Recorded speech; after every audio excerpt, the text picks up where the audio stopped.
Assalamualaikum warahmatullahi wabarakatuh. Okey. Hari ini cikgu nak buat ulang kaji bab 5 iaitu ubahan. Okey, dalam bab ubahan ni ada 3 perkara yang mesti kamu kena ketahui, iaitu ubahan langsung, ubahan songsang dan juga ubahan tercantum. Okey, ketiga-tiga ni mesti kena tahu ya. Okey. Ubahan melibatkan dua pemberi ubah, dua ataupun tiga pemberi ubah. Okey, bergantung kepada soalan nanti yang akan kita jumpa nanti. Okey, tengok nota yang pertama. Hari ini cikgu hanya masuk ubahan langsung sahaja ya. Okey, yang pertama kita tengok apa maksud ubahan langsung. Jika pemberi ubah Y berubah secara langsung dengan pemberi ubah X, maka Y per X ialah satu pemalar. Satu pemalar maksudnya ialah ataupun equal dengan K, maksudnya satu pemalar, satu nilai yang tetap, iaitu Y per X sama dengan K. K ni bila kita bahagi Y per X ini, kita akan dapat nilai K. Okay, sekejap cikgu ambil pensel. Kita akan dapat nilai K, dan K ini adalah nilainya adalah tetap dalam persamaan. Okey. Tengok yang kedua. Dalam soalan ubahan, dia biasanya akan minta kita selesaikan dua perkara, iaitu menggunakan simbol ubahan, dan yang satu lagi adalah persamaan ubahan. Okey, kalau soalan itu suruh kita menggunakan simbol, okey, tengok nota yang kedua. Okey, simbol bagi Y berubah secara langsung dengan X ialah, okey, ini simbol ubahan. Okey, ini adalah simbol ubahan. Y berubah secara langsung X. Okey, ini bergantunglah kalau berubah secara songsang. Okey, berubah secara bercantum. Nanti kita tengok. Dia kalau bercantum, dia akan melibat kedua-duanya. Itu langsung dengan songsang. Langsung, songsang. Okey, kita tengok nanti ya, yang itu. Okey, yang ketiga. Okey, ubahan langsung juga dia nak jawapan dalam bentuk persamaan. Okey, persamaan. Okey, tengok persamaan bagi Y berubah secara langsung terhadap X ialah Y sama dengan KX. Okey, ini adalah persamaan yang mesti kamu kena ingat. Dengan keadaan K adalah pemalar. Okey, maksudnya K pemalar satu nilai yang tetap. Yang hanya berubah adalah Y dengan X sahaja. Okey, cuba kita tengok contoh. Okey, cuba kita tengok contoh yang pertama. Okey, dia kata tulis setiap pernyataan berikut dengan menggunakan simbol ubahan. Okey. A. Harga durian RMY berubah secara langsung dengan jisim MKG. Okey, jadi jawapannya adalah Y berubah secara langsung M. Itu je jawapan dia. Ini tengok jawapan dia. Itu sahaja. Okey, kalau dia kata isi padu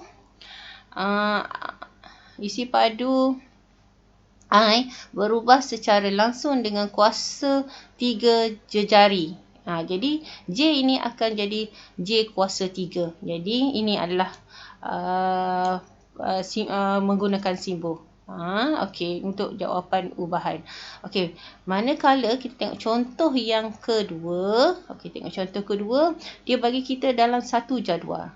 Okey, Y dengan S dengan Y. Okey, dalam tajuk ini kita akan cari nilai K dia. Baru kita tengok kalau X ini 0.5, Y ini 0.7, kita dapat nilai K, sesuatu nilai K, mesti keempat-empat kolom ini jawapannya K-nya adalah sama. Itu maksudnya dia adalah berubah secara langsung. Okey, jadual menunjukkan hubungan jadual menunjukkan hubungan di antara jisim tepung X dengan harga Y yang dijual di sebuah kedai. Tentukan sama ada Y berubah secara langsung dengan X. Yang ini yang cikgu cakap tadi. Jadi, kita ambil nilai Y. Kalau dikata Y berubah secara langsung, yang kita jumpa adalah Y dulu, betul? Lepas tu, kemudian kita nampak X. Jadi, mesti Y bahagi dengan X. Okey, bila kita ber-Y bagi X, kita akan dapat nilai satu nilai. Ini adalah nilai K. Ini adalah nilai K. Okey, kejap. Okey, nilai K. Okey, jadi tengok. Kolom yang pertama, nilai K-nya 1.5. Kolom yang kedua, 1.5. Kolom yang ketiga 1.5 dan juga kolom yang keempat 1.5. Jadi, kalau dapat nilai K yang sama, ini bermaksud Y berubah secara langsung dengan X. Jadi, kenyataan itu adalah benar. Okey, kita tengok pula contoh yang ketiga. Okey, tengok. Diberi P berubah secara langsung dengan Q. Dan P sama dengan 18 apabila Q sama dengan 6. Okey, cari nilai P apabila Q-nya adalah 5. Okey, pertama kita kena buat, kita tukarkan di dalam bentuk persamaan. Okey, ini dalam bentuk simbol, yang ini adalah dalam bentuk persamaan. Okey, jadi kita tengok ayat yang pertama, dia adalah P. P berubah secara langsung dengan Q. Okey, jadi kita mesti tulis P sama dengan K darab dengan Q. Sebab langsung dia mesti K darab dengan Q. Okey, K dia mesti duduk di depan Q. K ini mesti duduk di atas. Nanti kita akan jumpa banyak nanti songsang macam mana, ubahan bercantum macam mana. Okey, tengok apabila Q sama dengan 6, P sama dengan 18. Okey, pertama kita kena cari dulu nilai K. Okey, dari dulu nilai K. Masuk dalam persamaan ni. Okey, kita masuk dalam persamaan ni. Jadi, 18 sama dengan K darab dengan 6. Jadi, K sama dengan 18 per 6. Jawapannya adalah 3. 3 ni kita masuk balik dalam persamaan. Okey, masuk balik dalam persamaan. Jadi, P sama dengan 3Q. Dan, bila kita dah dapat persamaan ini, kita akan guna untuk menyelesaikan untuk soalan-soalan yang seterusnya. Okey, you nak apa? You nak nilai P kan? Soalan you nak nilai P. Jadi, apabila Q sama dengan 5, jadi gantikan 5 ini dalam persamaan yang kita dapat dengan adanya nilai K. Okey, jadi P sama dengan 3 darab 5 dan jawapannya adalah 15. Okey. Okey, itu. Okey, dalam tajuk ini juga, dalam tajuk ubahan ini juga, kita dah tahu tadi kan persamaan Y berubah secara langsung. Okey, cikgu basahkan sekejap. Okey, ini cikgu nak tengok. Okey, Y menggunakan simbol. Okey, Y berubah secara langsung X kuasa N. N ini dalam tajuk ni adalah kita akan berjumpa dengan kuasa 1, kuasa 2, kuasa 3 ataupun 1/2 ataupun kita akan jumpa punca.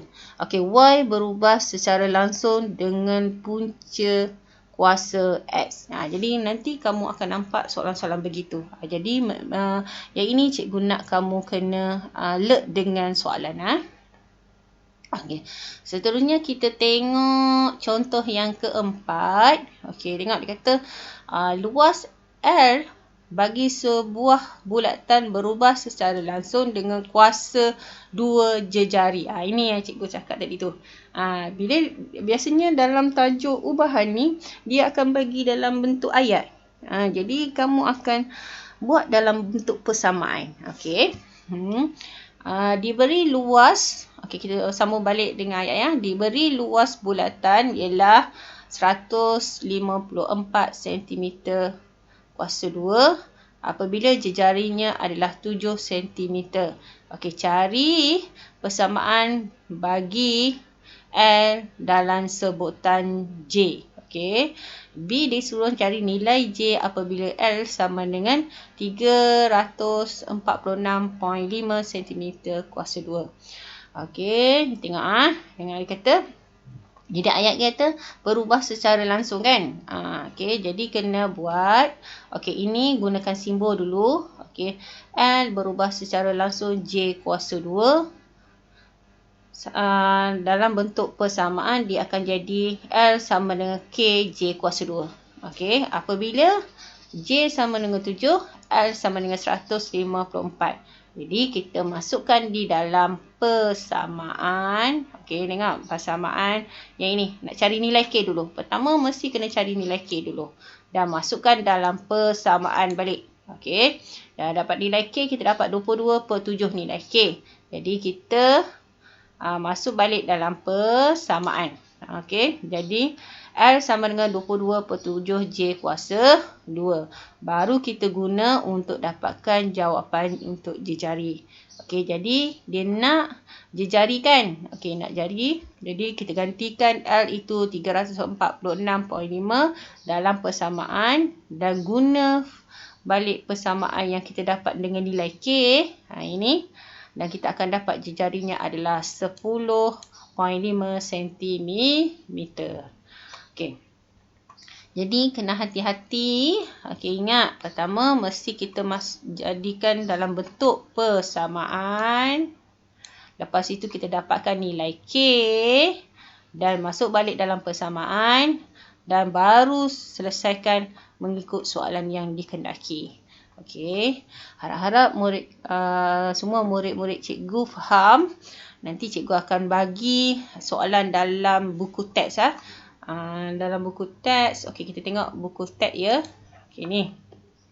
Muka surat 149. Okey, muka surat 149. Cikgu nak kamu jawab soalan nombor 3. Okey, kejap cikgu ambil pensel Okey, cikgu nak kamu jawab soalan nombor 3. Soalan nombor 4. Okey, dan juga soalan cikgu hari ni 4 soalan lah. Soalan nombor 5, soalan nombor 6. Okey, cikgu nak ketiga-tiga ini. Okey, ketiga-tiga ini mesti. Okey, soalan nombor 3 dia suruh tulis dalam persamaan je. Okey, bila nak tulis dalam persamaan mesti tengok pada pemboleh ubah huruf pemboleh ubah yang digunakan. Mesti cari nilai K dulu, lepas tu dapat nilai K, masuk balik dalam bentuk persamaan. Okey. Cikgu lain lagi, cikgu nak tengok kalau boleh saya bagi lagi kepada kamu. Okey, tengok dulu ya. Okey. Yang ini. Cukuplah. Okey, 1, 2, 3, 4. Okey, 4 latihan. Okey, 4 latihan dan sila buat di dalam buku latihan. Nanti snack, lepas tu hantar cikgu kat Telegram. Okey, cikgu nak tengok ya. Okey, itu sahaja. Terima kasih. Assalamualaikum warahmatullahi wabarakatuh.